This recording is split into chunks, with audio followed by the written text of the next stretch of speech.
like I said, I felt like I was carrying too much.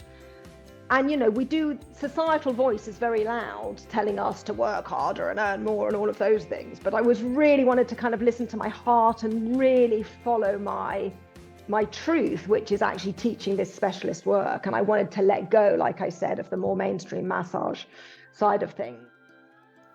The Massage and Physical Therapist Talk Show, brought to you by Massage Warehouse.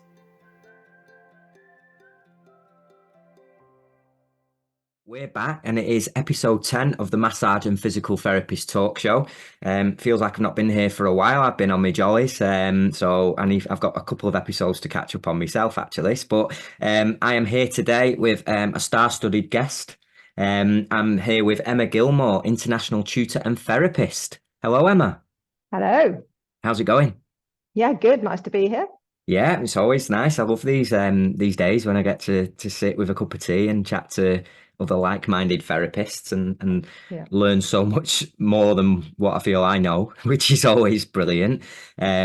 Which I guess is something constant in our field. We're always learning from others, aren't we? I think that's what makes us never be a complete therapist, maybe, because you can probably never learn in everything, can you? Because there's always more to learn. Always more, and everyone's got different approaches and so it's not like you can kind of tick a box and say, I've done that now, I've completed it, if you like, because the only time it'll end is when we stop, I guess, when we retire. So and even then it never quite stops in this field, does it? Because you'll always have friends and family wanting, treatments and stuff. So but yeah, anyway, I'm going off on a tangent here about the work we do. So Emma, can you tell us a little bit about yourself? Just like a bit of a brief introduction of you, who you are, why you're here, basically. Yeah.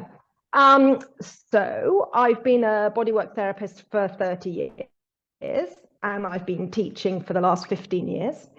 And my background, I started as a massage therapist and very quickly went on to do sports injury massage.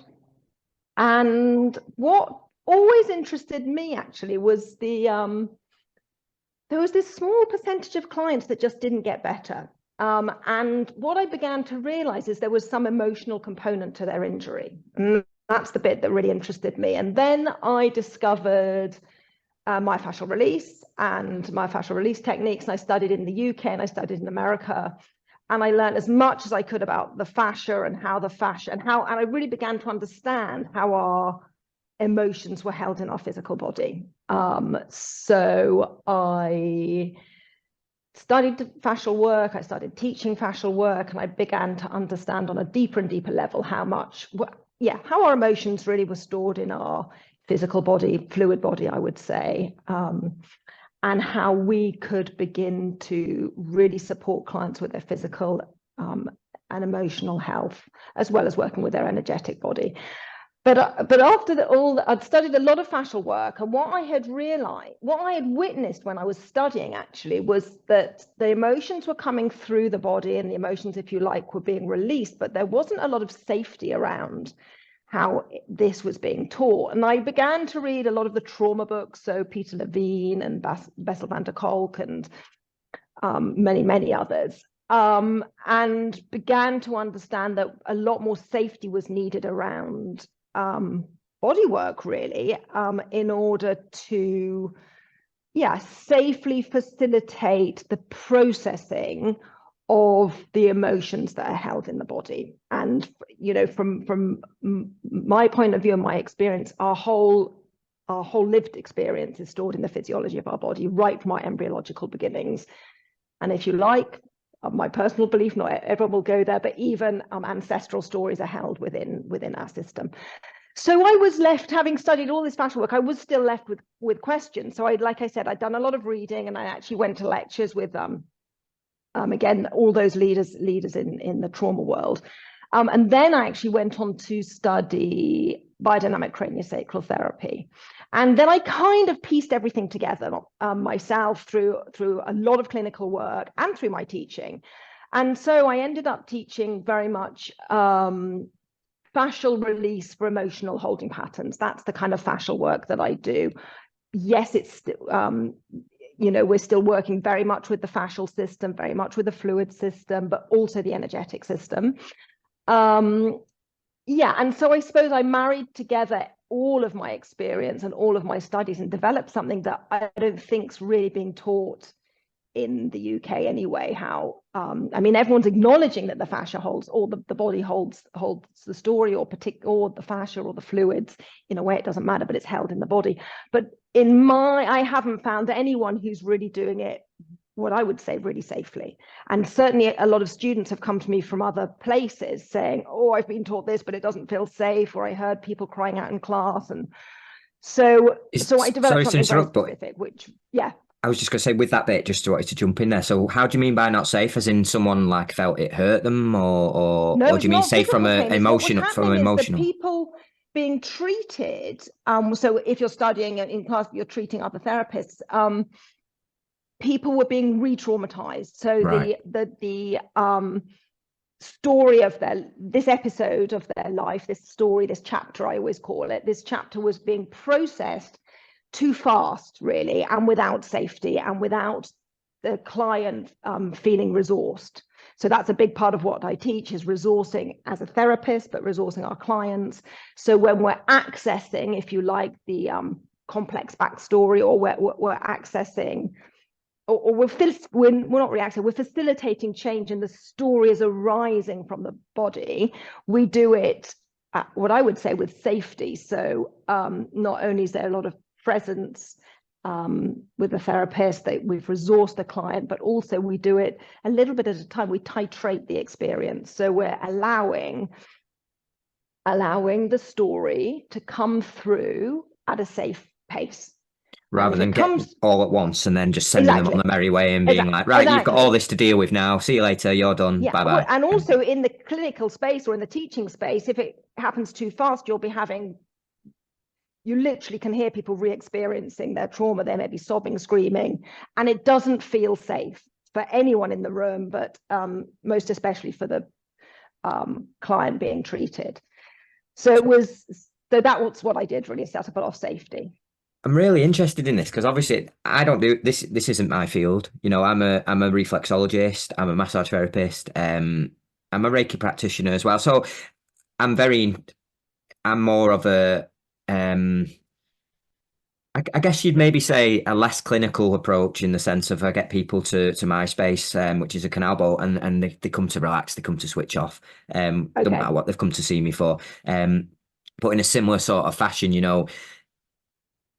any kind of deep tissue massage, anything where the client has enabled themselves to fully switch off and relax in that space, can lead them to be in a vulnerable position, can bring back emotions. It can, and really, obviously, I don't feel trained to the point where I would know how to work with that client safely if something emotion-wise, trauma-wise came up after having a session like that, Yeah.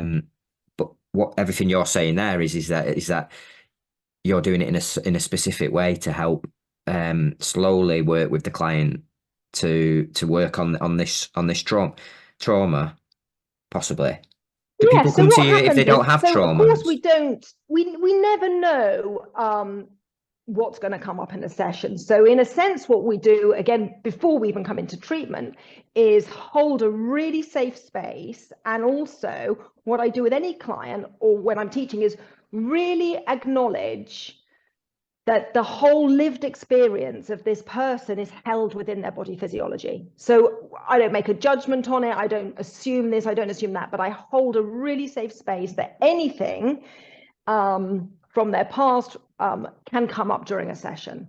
So with that held space, and it's an energetic and a physical space that's held, the client then feels safe enough, which enables, if you like, or facilitates the story or a chapter of the story just to kind of arise. And when it's really safe, so it's almost like it arises and moves through. Okay. And sometimes it's very clear to people that there's a very clear incident attached, oh, that's when I fell off my bike. But sometimes it can be literally an emotion, just waves of sadness moving through, or waves of anger or frustration, or it can just come in literally waves of emotion that can sometimes have a very physical feel in the body, but certainly an energetic feel. And again, not always, but oftentimes the client is able to identify whatever it is that's moving through. So do clients come to you for this specifically? You know, so for me, for instance, someone will book in because the back's aching and they just fancy a deep tissue massage, or they've heard about reflexology and they're really interested. They'd love to, or they've heard the benefits. They'd love to come and just relax, try it. Do people just come to you not knowing what this is? It's clear on my website that I deal with physical, emotional, and mental health that's held in the body. So I don't go on and on about it, but that's what I talk about. That's what I do. And I would say, on the whole, people still come for physical pain. Yeah. However, they tend to come for chronic pain, and they very often will say things like, "I've tried everything." So they've already begun to acknowledge that it's manifested as a physical pain, but it's not necessarily because they twisted their ankle. And do you ever find that, because obviously it's quite a slow approach in the sense of you've got to be very careful, you know, and work. It's not just a come and have one treatment, fix all pain. Do you find people do you think they expect that that's what it will be? And they could, you know, do you think they arrive expecting you're just going to crack the neck like a chiropractor would and then send them? How it tends to happen is because the results can be, in fact, incredibly fast on that physical level. So how it tends to happen is some clients, I mean, very often they'll acknowledge things like, "Oh, this is more than just my physical body, isn't it?" So they'll acknowledge things like that. But very often what happens is the pain diminishes very, very fast. So 1, 2, 3 sessions, the pain diminishes, and even clears. And then what happens is clients who really like it and can really feel the benefit, they tend to want to carry on with treatment because they realize that they're clearing much more than just this physical layer. Whereas there's, of course, as we all know, there's also those people who, once the pain's gone, they're out the door, and you see them next time they're back in chronic pain. So it kind of, there's 2 layers. There's 2 types of clients, I think. Those who do come for the quick fix, who don't really acknowledge the depth of the treatment, and those who immediately understand what you're doing is more than a physical relief. It sounds fantastic. I mean, so is this called craniosacral therapy then? Is this what someone would be booking in with? Really, what I teach is, I call it fascia informed body work, or I call it fascial release for emotional holding patterns. That's what I teach, and that combines that combines really everything that I've learned. So I don't teach craniosacral therapy, although I'm trained in it. I teach fascia informed body work, which takes some of the safety and the holding patterns from the cranial world, but it takes a lot of the trauma work that I've done, and it takes a lot of the fascial work that I've done. So I've amalgamated many skills that I've learned over the years and that I've acquired, and also that I've taught myself, really. So to anyone listening to this, obviously that's not watching, obviously you've not got a model there to I'm trying to set the scene here with this, because this is all new to me in the sense of it's, you know, I'd love to book in for a session just to experience what it, you know, how it all goes basically. So obviously within a standard massage, you know, the client comes in, they get under the towel on the front or on the back, whatever, and they have a massage. But so is the client lay down? Yeah, so sometimes, so again, I mentioned that I want clients to really feel resourced and safe in their own body. So I may do even a little bit of that while they're sitting on the chair, so they understand what I'm talking about. And also there's a safety when you can make eye contact, you know, there's a kind of safety in that. But then they are on the couch. Most of the work is done skin on skin without any oil. Mm-hmm. So it is skin on skin contact. Sometimes I work over clothes depending on just sort of my sense of what's going on. And then the secret is it's long hold. So I'm not moving around the body like you would in a massage. I'm making physical skin on skin contact, and then I'm waiting. So, and again, really what I'm listening to is I'm listening to the fascial system. I'm listening to the fluids in the body, which are very much within the fascial system. I'm also listening to the nervous system. There's certain things that you can very easily listen to within the nervous system. And also there's an energetic field that I listen to. So I'd say those are the things I tune into, and that's how I explain it to my client, that I'm listening to their nervous system, their physical body, and their energy field. And then And then depending on the information I pick up and or the changes that are made within their physical body, then I know where to move. But there's also some dialoguing as well. There is also some verbal communication with the client during this time. So yeah, but it's the best way to explain it. It's hands-on contact.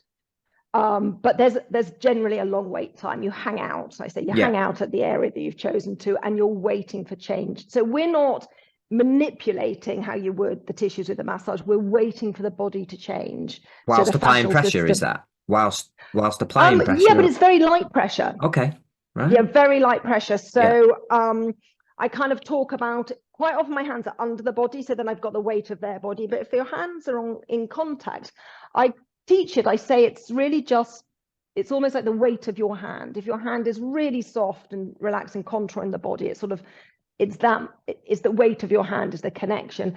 And then the fascial system sort of accepts your touch, because then you begin to sink deeper into the body. It sounds fantastic, and it's maybe something I'll look to train in down the line. You're always looking for new things and avenues to explore down. But so if we rewind way back to when you first started, did you just start as a standard massage therapist, if you like? Yeah, so I did a lot of study quite early on. So I mean, if I go right back, my first training was it was called rhythmical massage, which is a very light quality of touch. Again, very much dealing with the fluids in the body. So that's rhythmical massage. Then I did Swedish massage, and then I did sports massage. So I had a very biomechanical approach, absolutely. Yeah. And I come from generations of medical doctors. So I very much had a kind of sports massage physio type head on. Yeah, so I had a very biomechanical approach. But for me, there was always something missing, because I was really interested in, like I said, there were these clients, there was these, and not many, but this small percentage of clients that just didn't get better. And I was like, what's going on with like runners who wanted to run, for example, and yet didn't get better? So for me, that was beyond the physical. It wasn't, there wasn't their physical body. And that's what intrigues me, really. Wow, sounds amazing. And I bet you must be very busy with that then, if you've got, if runners are hearing that somehow you can help them run faster, for instance. As far as I know, it's a lot more to it than saying I'll make you run faster, but in their head they might be thinking, no, absolutely, it's God, I might be able to run faster. I'm working with a runner at the moment who's 14 or something. Yeah. Wow. And obviously they're seeing progress, and then all you need is them the training to say to someone, oh, I've been doing this. And before you know it, you've got 10 other runners on the phone to you. So I can see how that can spiral out. I noticed also that so obviously this is something you've built up to this point now. So can we talk a little bit about this, the School of Bodywork? Was this before where you're at now, or so I sold that a year ago. A year and a bit ago, and I sold it really because my specialist work,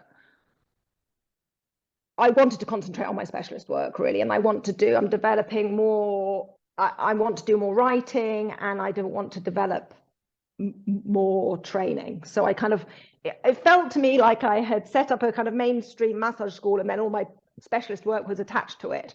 So I sold the school in order for me to follow my heart, and to develop this whole area that I'm talking about, which I was teaching anyway, but I wanted to develop it further. And I am continuing to teach small groups at the moment, and I'm going to, like I said, develop more work around this that will be coming to light.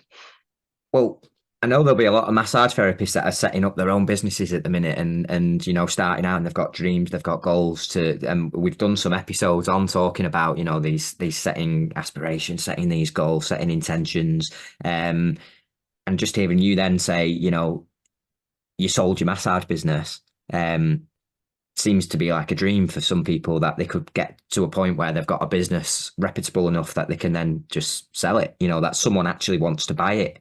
Yeah. do you know what I mean? Because a lot of therapists are self-employed, they work for themselves. If they stop working because they want to try doing a different avenue, then that just stops. It doesn't get to a point for a lot of therapists where they can sell that to someone. Yes. Do you understand what I mean? Yes, I do understand that. Yeah. So that is very I'm sure there's a lot of people listening thinking, how on earth do you Yeah. you get to a point where you can build up a business to the point where someone else actually wants to buy it from you. Yes. So that must, for one, be, you know, a massive achievement and something that you're very proud of, that you built that up to a point where, did that start off with you just being a therapist working for yourself, and then did you Yeah, I go mean, into more a absolutely. So teaching role, or? absolutely that, got my qualification, set up my business. I mean, I always feel I've been quite lucky, you know, at the same, so I moved to Dorset as I was setting up, and I managed to work in a clinic where I was at the time that, you know, they only took on one therapist of each discipline. So although they had another massage therapist, they didn't have a sports massage therapist. So my clinical work built up incredibly fast. So I always felt very grateful for that. And then I did some studying in Exeter. And then where I studied, in essence, I took on the training school, and I changed it completely and built it to something much bigger than it was. But I suppose, to be honest, I do feel How did you fortunate. take that on, though? I would say I've had a lot of luck, but also it's just a lot of hard work. So was it just a point where, so you were doing the hands-on sessions, and then you were getting busier and busier with more clients wanting to come through the door? Was this a premises that you were renting, or was this at this stage were you still under an umbrella of like a someone else's clinic, if you like? Yeah, so the clinic and the school were kind of two separate things, really. So the clinic was I rented space, and again, even with the school, I rented space. I didn't have a physical school. I rented space in the same place, but I didn't buy a property or rent a property. I rented it on a daily basis rather than an annual basis, if that makes sense. And was that because did it get to a point where, you know, a lot of therapists, when they do a lot of hands-on work, it can be tiring, it can be quite draining in a sense, and a lot of therapists do go down that route of teaching other therapists instead of being hands-on with your own clients all the time. Is that what made the school start up, basically? Yeah, I suppose. I mean, again, I've been lucky. So touch wood, I've never been injured. But again, I think like I said, I went from the sports massage into the fascial work, which is much more gentle on our bodies. And I guess I felt that I had a lot to share. So I guess I'd been a therapist for 15 years, I think, by the time I started teaching. And I think I just felt I had a lot to share. And also I think there's so much massage training, which is very much about, almost like considering us as just flesh and bones and not much more. But I really wanted to bring this other aspect to it, of kind of our emotions and our energetic field. And I kind of wanted to bring much more sensitivity. So I had a good clinical background, again, because of the sports massage and because of the work I've done. But I also wanted to bring this more, if you like, spiritual energy into what I was doing. And I think, and that really still isn't really there. It is acknowledged in many ways, but not in many ways. And I think, I think we as human beings are deeply sensitive, and we're incredibly resilient. So we're deeply sensitive to everything around us, our environment, but also we're resilient. Again, all, the people who have suffered, and I would say all of us have suffered a trauma of one sort or another, we pick ourselves up and we keep going. So we have this sensitivity and this resilience.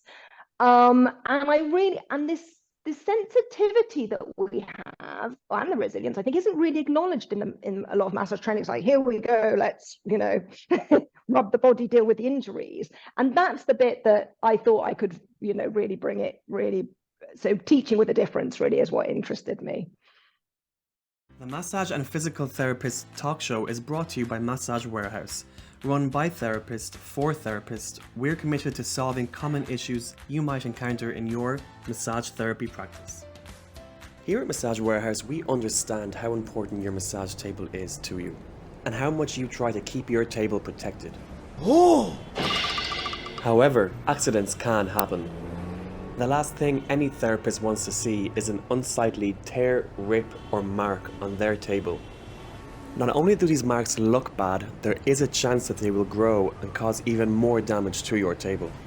Many therapists think they'll have to replace their entire table. However, we have a solution. Introducing our massage table adhesive repair patches, the simple way to fix tears and prevent further damage to your table. To use the patch, first clean around the area of the tear for any dust or dirt using a dry cloth. Next, peel off the back of the patch.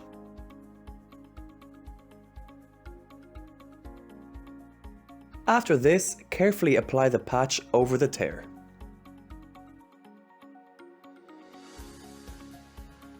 Finally, smooth around the edges of the repair patch for perfect application. And your table should be repaired and good to go. Our patches come in 3 different colours: black, navy and cream. We have different size repair patches available, and should you have a uniquely shaped tear on your upholstery, we can create a custom size repair patch for you. Check out our website massagewarehouse.co.uk to see the full range. Now back to the show. So obviously you've got then a big umbrella of therapists coming to you to be trained by you to teach the way your approach, basically. Yes. And that was the what was it called? The School of Bodywork. School of Bodywork. Yeah. And obviously I know a lot of therapists that love doing the hands-on work, love making a change, love helping people feel better, basically. But then with all that, they then happen to be really rubbish at the admin side of things. Do you know the actual running a business side of it? Yeah. And that's why many then end up struggling, because they're really good at. They could be the best therapist on planet Earth, but if they not very good at the responding to emails, not very good at making sure the website looks, has all the relevant information on. Things we take for granted if we're actually quite good at doing that kind of thing, then it could all go out the window and no one will book in and no one will come, and then you think you're a rubbish therapist and then you just pack it all in. That probably happens quite more often than you think. So obviously for you to set up the School of Bodywork, you must have obviously had quite a good and director of School of Bodywork, basically. So you must have been quite good with... naturally, luckily, a good business head. Yeah.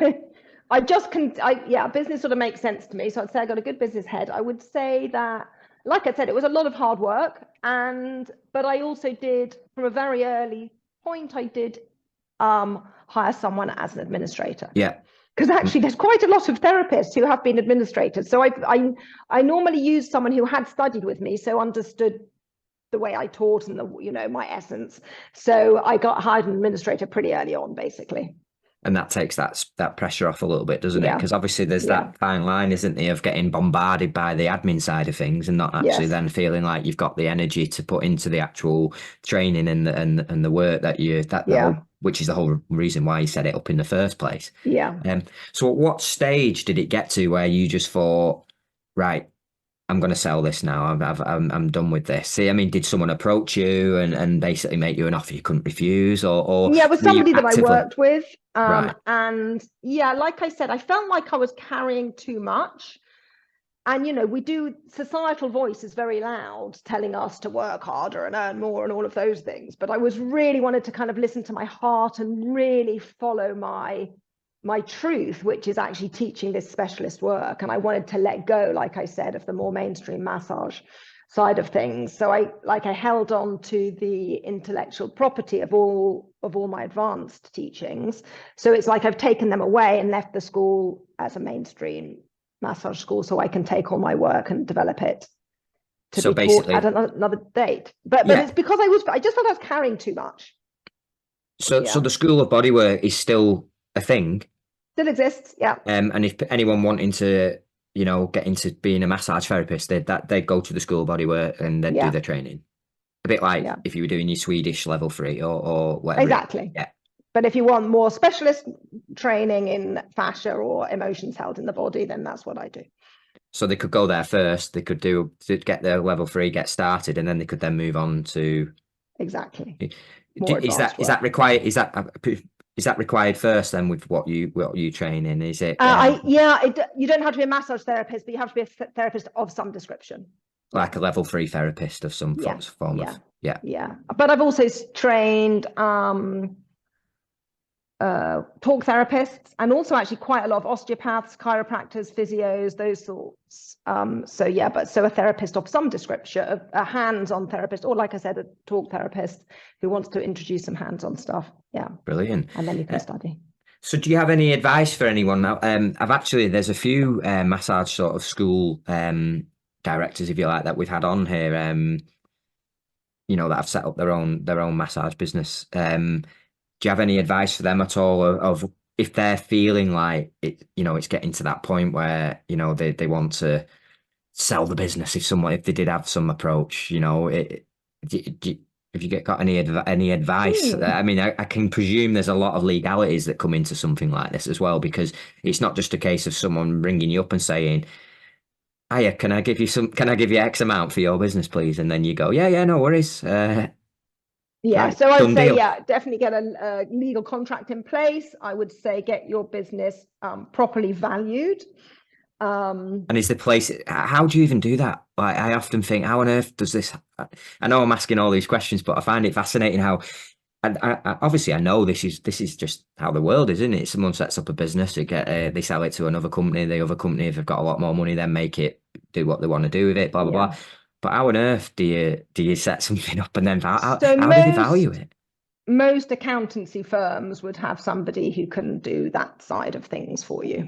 And do they just look at what is it valued on, how much they money look at it's bringing in? They look at the profit. Right.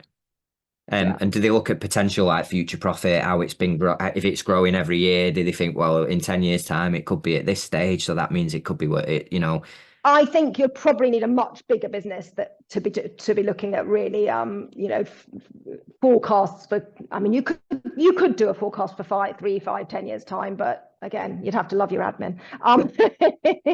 I think you basically look at the profit for the last 3 years, more or less, 3 or 4 years, and you kind of can work it out from there.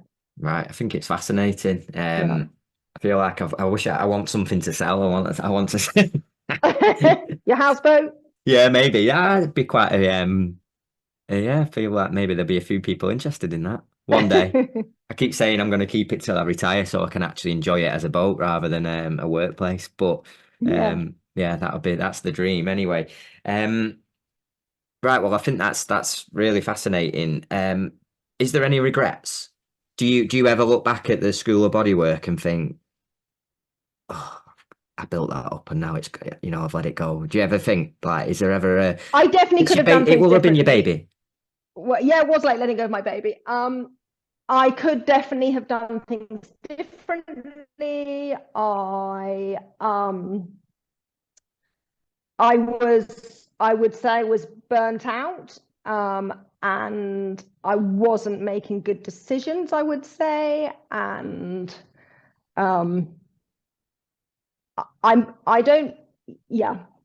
there are some regrets, but not huge ones.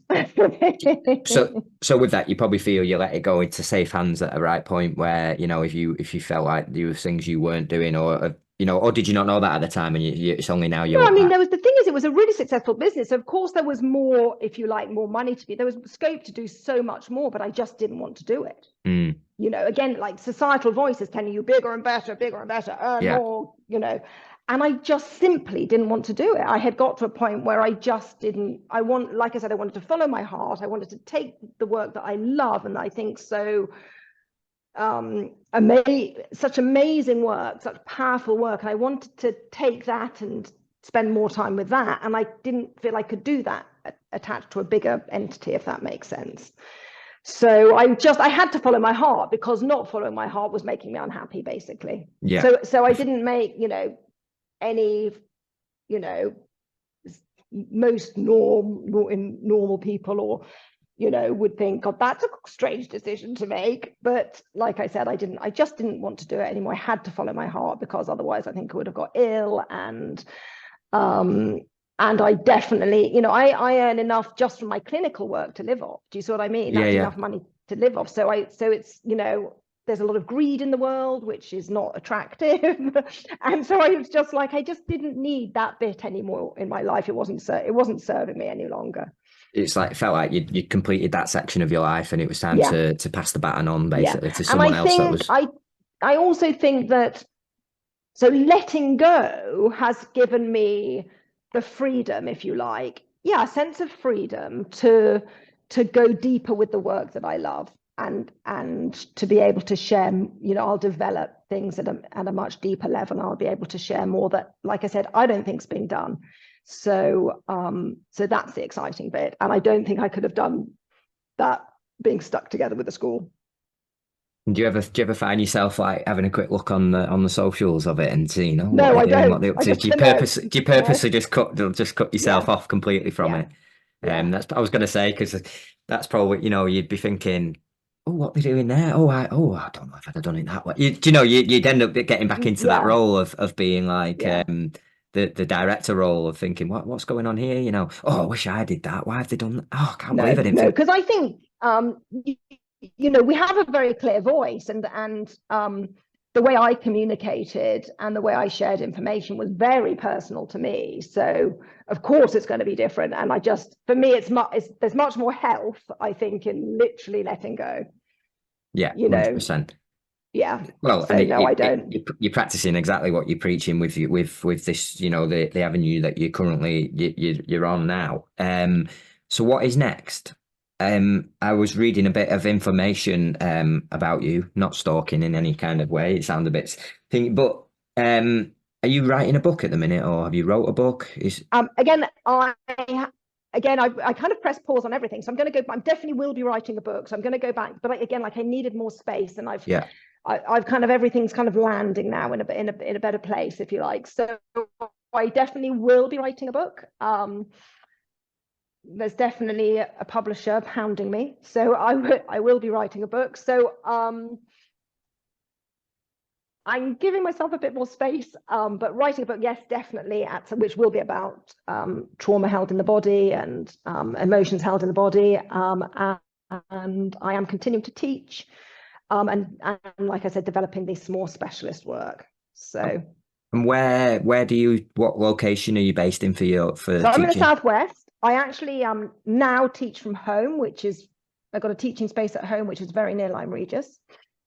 And again, what's nice about that is the whole way I teach is that once the students are kind of with me, if you like, in the space, again, we're creating that sense of safety right from the start. So the students not only, they're obviously learning techniques, but they're learning themselves how to feel really safe and really held, and how to resource themselves, and they're processing a lot of their own stuff, which of course informs their clinical practice. So that's why, again, that's a big change. I didn't want to be in a city, and I didn't want to be in a kind of corporate type of space. I wanted it to be a very personal space, and again, a very, very well held space. So I live rurally, I teach rurally, and that's all part of the learning, is that it's very experiential, if you like.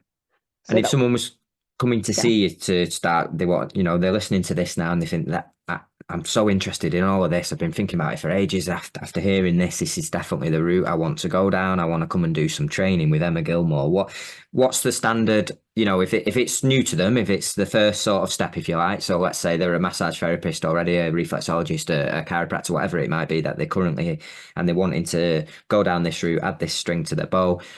How long does it take? Is it, obviously I'm not asking, I know how long's a piece of string in one respect, but the first stage, if you like, of this. So the training is it's done over an academic year.